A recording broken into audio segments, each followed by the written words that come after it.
Hey guys. Okay, so I'm talking about the murder of Amanda Batch. I've never actually heard of this one before until a friend kind of pointed it out and was like, hey, you should do one on Amanda. And so I did some research and I'm going to go ahead on her. So Amanda was 19 years old, okay? And she had dreams. And according to friends, her ex-boyfriend, his name was Dustin McCowan. So at this time, they decided to be friends. And at this time, too, that Dustin was actually dating another girl. So him and Amanda have been dating off and on for 2 years.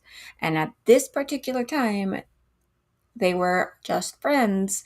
And Dustin was dating this other girl. And sources say that, well, Amanda was kind of causing issues between Dustin and his new girlfriend, which, okay, you know what? It's hard. It's hard to be friends with any of your exes. That's for sure. Me personally, I have a really hard time with it. I can't do it. I know some can, but you know what? That's not for me. But apparently, Amanda was causing issues between him and his new girlfriend at this point, where actually Dustin was like, "Hey, Amanda, I can't be hanging around you anymore because you're causing issues with me and my new girlfriend, and it's causing too much. So I need you basically to back off." September 15th, 2011, around 10:30 p.m., Amanda's mom ends up calling 911 saying she hasn't been home since 6 p.m. Okay, so that's not that many hours away. And her police are like, okay, she's an adult. We never officially file a police report until 24 hours later. This was a very small town.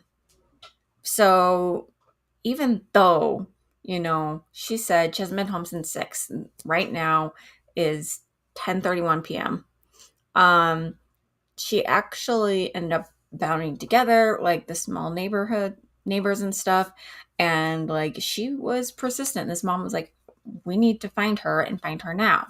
The first 48 hours are definitely crucial, so it makes sense. So the neighbors actually ended up finding a car around 6:52 a.m. It was vacant. It still had her wallet in it. So then there was a neighbor of Dustin's. Now, remind you, this is a very small town too, that said they saw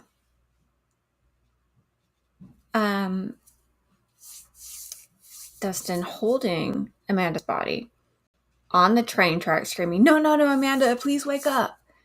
The neighbor claimed to have called the police then. And Amanda was found with a single shot to her neck, where police said that she died instantly. But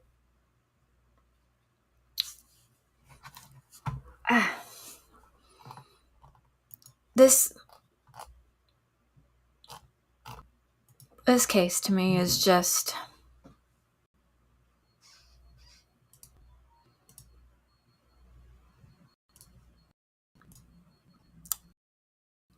Okay, so, all right. I'm getting into it a little bit more, and then I'll kind of explain a little bit more on this case. So Dustin was arrested in this case, they claimed, oh, he was just jealous and upset at Amanda, so he had to have killed her. Here's the thing. There's no DNA evidence that he killed her. The bullet that killed her was the same as Dustin's police dad's gun, but his police gun was never recovered. There's no proof that Dustin murdered Amanda. The trial was held in the same small Polk County where it happened. The jury sentenced Dustin to prison for the murder, and he has stated over and time again, I did not murder Amanda. I did not murder her. He keeps trying to get his conviction overturned. He's been unsuccessful right now. He keeps trying to get his name cleared. His father did not consent to the house being searched, and since then they never got a search warrant for the house. So to me personally, that does not seem like a fair trial. That does not seem like a fair investigation. This, like, and people are calling this, oh, this was a rage murder. Okay, but most rage murders don't just have like one bullet in the neck. Most rage murders are messy. It's like several shots or something. There are theories too that his dad had something to do with the murder, since a bullet is the same type of gun that his dad had as a police gun, and that police gun was never recovered. But the murder weapon has never been found. It seems like to me, I'm not saying he did or didn't do it. I'm saying it seems like to me that this is a small town that was grieving and that wanted justice for Amanda, which as they should. But there's not enough evidence also to convict him of a murder, especially when he's saying he didn't do it and he's been trying to get this overturned for so many times. So I attempted to reach out to their family, and they legit would not comment on the matter. That's all that they really had to say. They would not comment. And I kind of find that weird too, that if Dustin is innocent, when you want the right person in jail, because if this is the wrong person in jail, then that is unjust. I reached out also Dustin via his email and his lawyer's email, and I'm waiting for his responses. But if you think there is anything on this, please feel free to let me know. Like I said, I've already tried to contact the family and they refused to comment. I mean, at least I got a response. But as always, you can find me at crimetheoriespodcast@gmail.com, or you can email at if you have any questions or theories. I personally do not think that this trial was a fair trial. I would kind of like to see the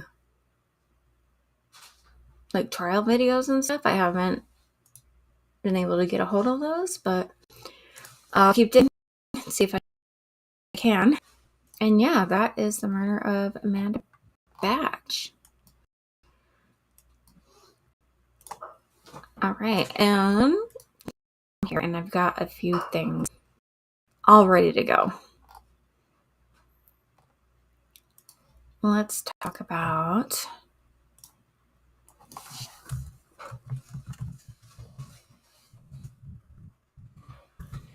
the Motel 6 murders timeline.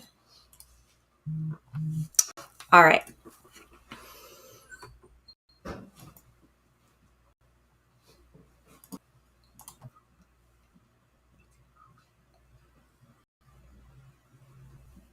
Okay.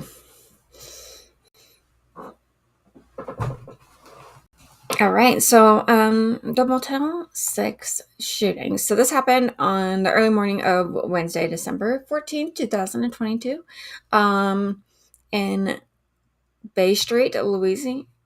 So Bay Street, Lewis police officers were killed in the line of duty while responding to this welfare concern at the Motel 6 on US 90. So we have Sergeant Stephen Robin and Officer Brandon Estroff. These two officers, they ended up making this call response to the 911 call from the front desk on behalf of a guest called Amy Anderson. After arriving on the scene, Robin and Estroff were talking to Amy Anderson, who had an 8-year-old child with her. For about an hour during this time, they've been talking with her, and a phone call was also placed to Child Protective Services. So shortly after the call was made, Anderson started actually shooting at the officers in the motel parking lot. And this is when they end up calling CPS. And so Amy says that she claimed that there was this white van that has been following her around, and she's really concerned about it. And she was going there for an interview and decided to stop at this Motel 6 just to kind of rest up. But this van was following her, and so she was really concerned about it. So she went to the front desk and she asked them, like, hey, will you call the police for me? I'm really concerned for my welfare and my well-being. And while they were talking to her, I don't know what promoted them to call CPS, but they ended up calling CPS and were waiting for Child Protective Services to get there. And once Amy realized that they called Child Protective Services, she went crazy. She wanted to leave. She got in her car, and then she started shooting at the officers, and she shot Robin in the head, and he died instantly. And Estroff was shot, and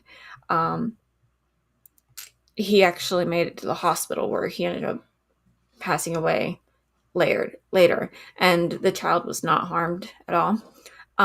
So the Mississippi Bureau of Investigations is responsible for investigating all of this.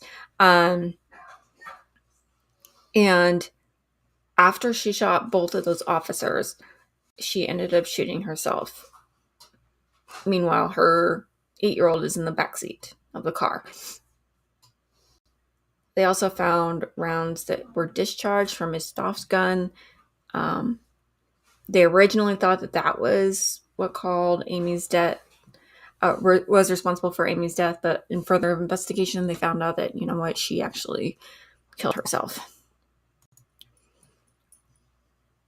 So here's a little bit of timeline of what happened that Wednesday. So 2 a.m. Ocean Springs, the veterinarian, Amy Anderson, arrives at the Motel 6. They check in the front desk, 3:35. She asked the manager to call 911. She said that she just sounded really distressed, and both officers ended up on the scene, and she said that she feared for her life and that her daughter and her were being followed by that it's a pickup truck, not a van, a white van. 3:39 a.m. to 4:18, they were talking with Amy, and she says again that she's feared for her life. She thinks that this white pickup truck is following them. They end up taking all the statements, and concerned for the minor's safety in Amy's care, the officers decide to call CPS. And I'm not sure what prompted them to call CPS, but she was sitting right in the back seat with her mom, and she ends up shooting at the police officers when she finds out that they called CPS. And it's an open and ongoing investigation, so I don't know if we'll know what prompted them to call CPS, but I mean, there's so many questions to this. Could Amy been really fearing for her life? And was she afraid that someone was going to kill her and her daughter? She was concerned enough that she called the cops. But what could have been what could she have been fearing? And then the police ended up calling CPS on her. And then, according to her ex-husband, and her ex-husband's name is Jerry, he said that she had threatened her pedophile ex-husband with the same firearm that she used to kill the officers and end her own life. His full name is Royce Carroll, or he calls himself Jerry, with the 9mm handgun, when he was released on bail. So he was released on bail, and after he was arrested for performing just sexually assaulting a 10-year-old girl in 2017. He's serving 10 years in jail for the sexual battery right now. So Jerry and Amy actually had 2 children from previously a relationship, and then they ended up getting married in 2011. And they divorced shortly after that Amy found out that Jerry was being sentenced for sexual assault. She divorced and requested custody of their young child, as well as her 2 older children.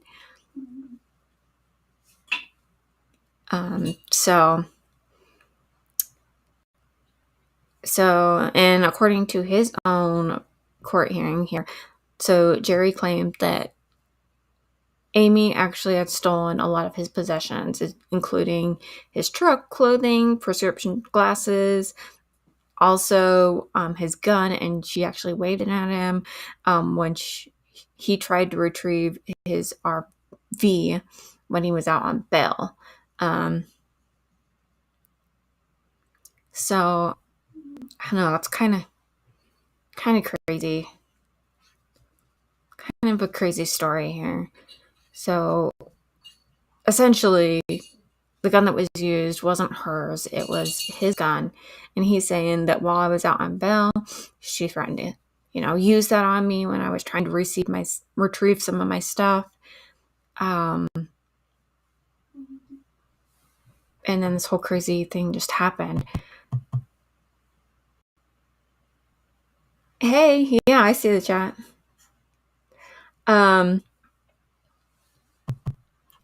So I don't know. There's a few different theories that people think on here, is that she was actually, really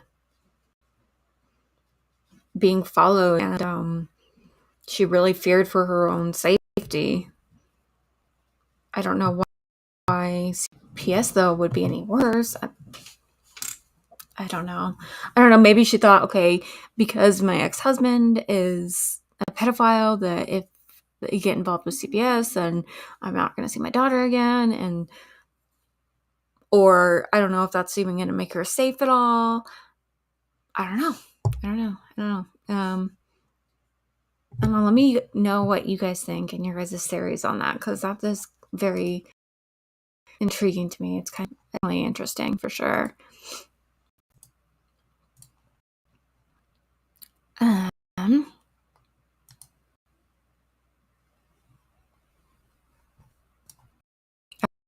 right. Okay. All right. At least. Okay.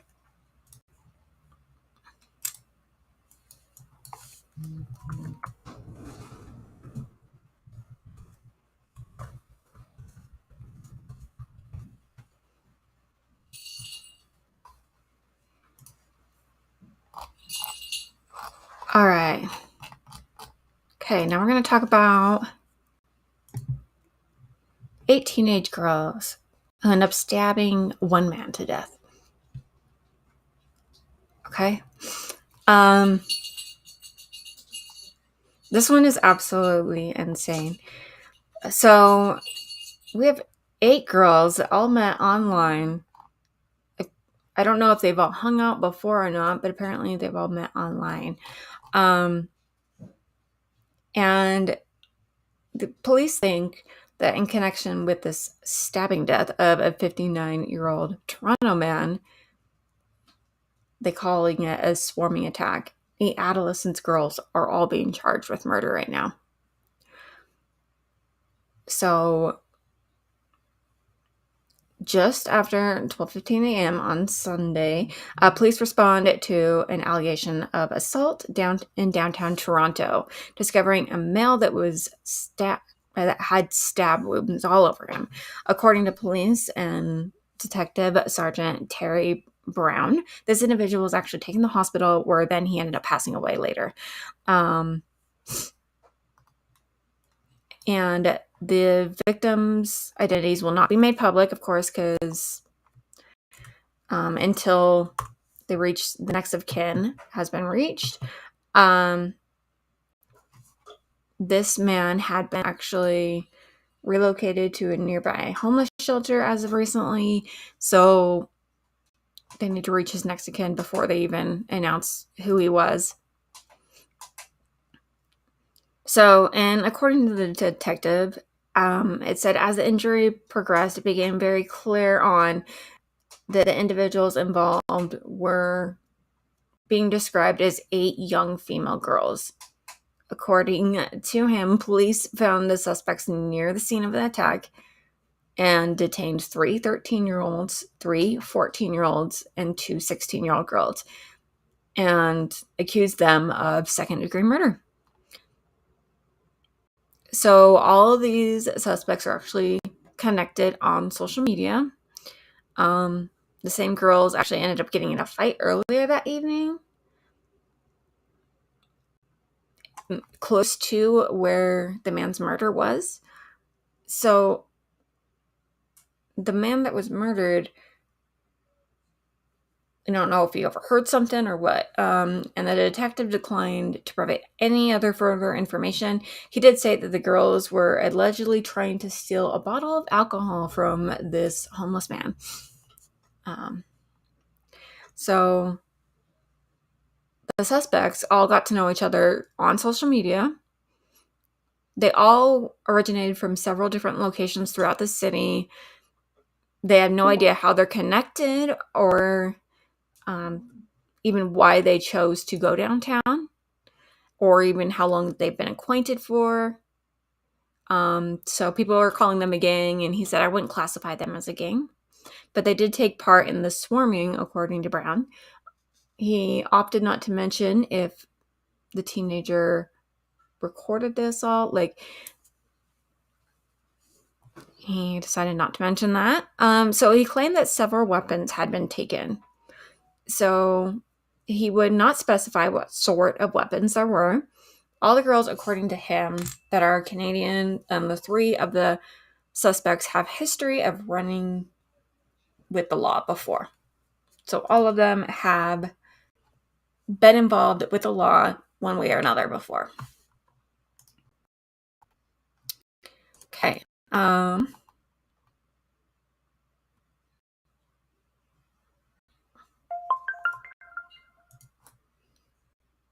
So police said that they've spoken to all the parents of the teenagers. I can tell you they said that it was like a shock to find out all of their children were involved in this. And of course, Canadian police did not release their names. They're all minors. And they will all remain in custody too until they're due in court, which is December 29th is when all of them are due in court. So it'll be kind of interesting to see if, so they said that they found several weapons. And it'll be interesting to see which ones, if all of them ended up stabbing this man, and to see like if they can determine the last blow to determine the murder, or if they're going to all charge them with. I mean, right now they are, but I wonder as the trial progresses if they're all going to be like charged with first degree, second degree. I don't know. It's kind of interesting. And thing is too, there could have been some of those 8 girls that didn't do anything, that had no part of it, that just kind of were onlookers.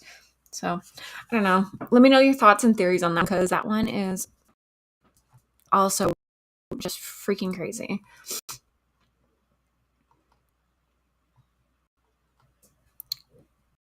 Okay.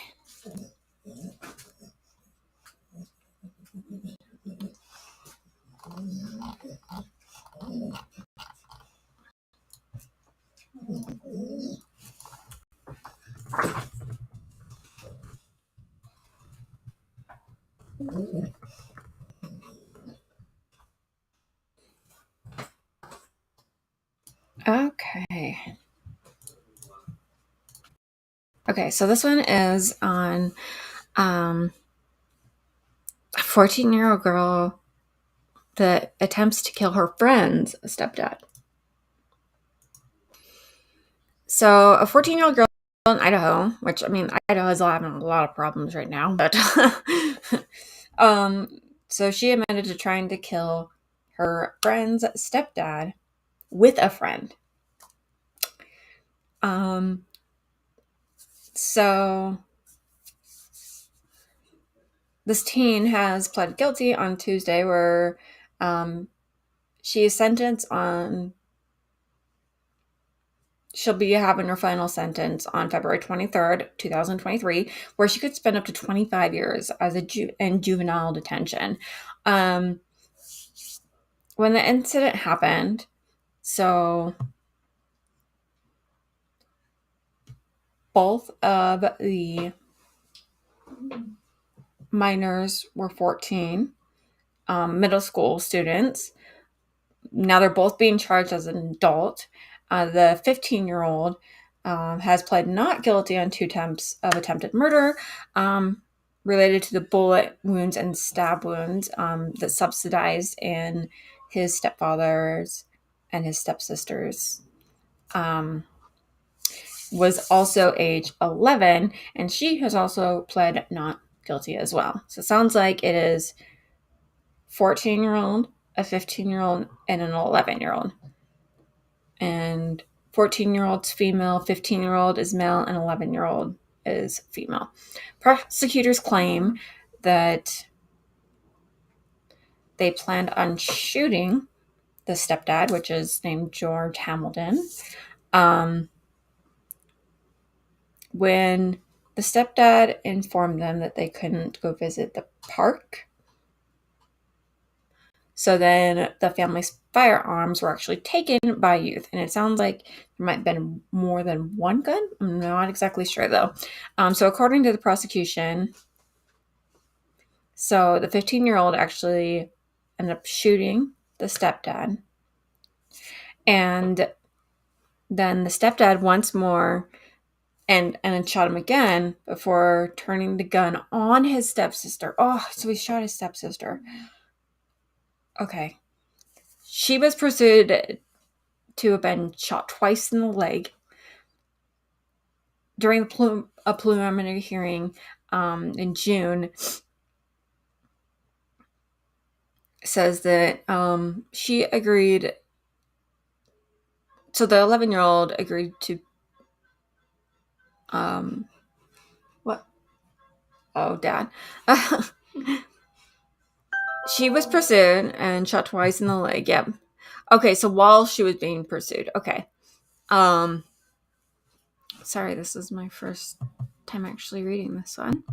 So during the preliminary hearing, the 15-year-old told him that the 11-year-old agreed to the shooting because YOLO, you only live once. And it took them time to build up the courage before shooting. And that he stopped shooting his stepsister because he thought the gun was empty. So defense attorneys said that there was no any parent present during the police interviews. And before this 14-year-old was even considered a suspect. So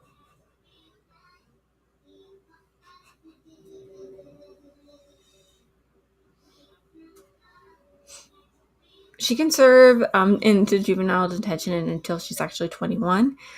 And she may be released or sent to adult prison when she turns the age of an adult.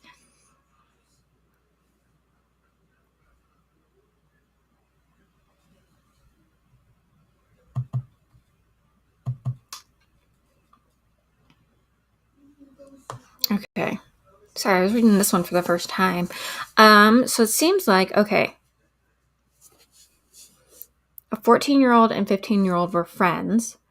15-year-old takes the gun from their family, was pissed because the stepdad said, no, you can't go to the park together.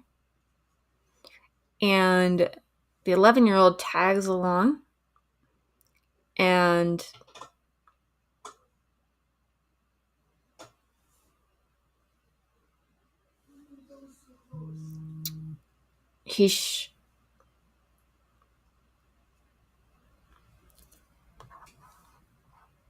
sorry, without having names, I'm getting a little confused here.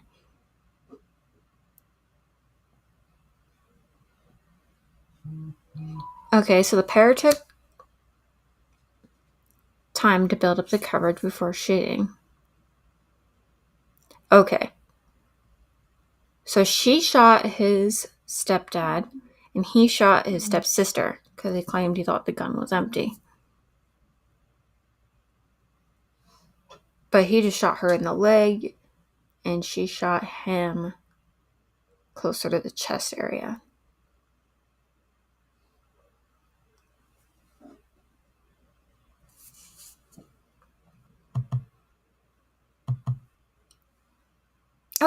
Okay, so now I'm going to go through this again.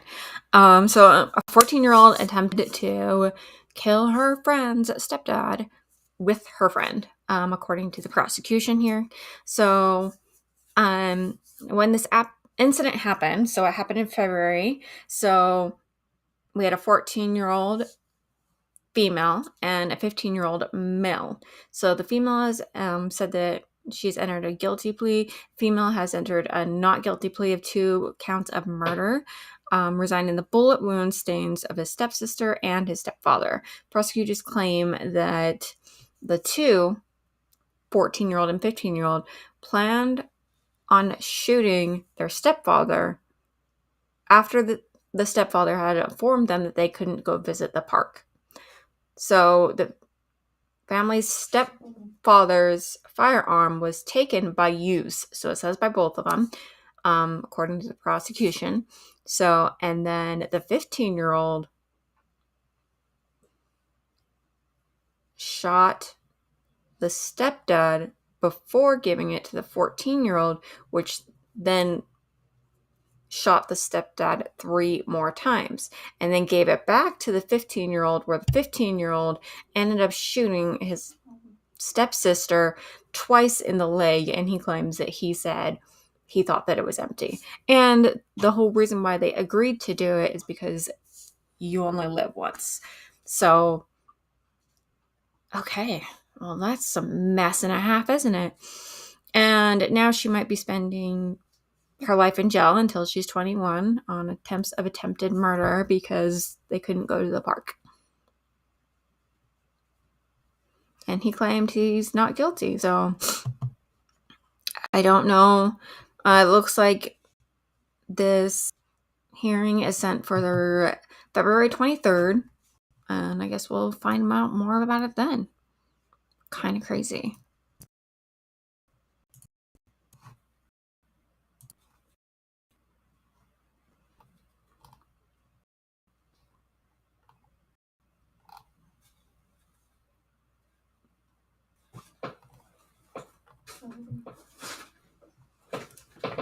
All right.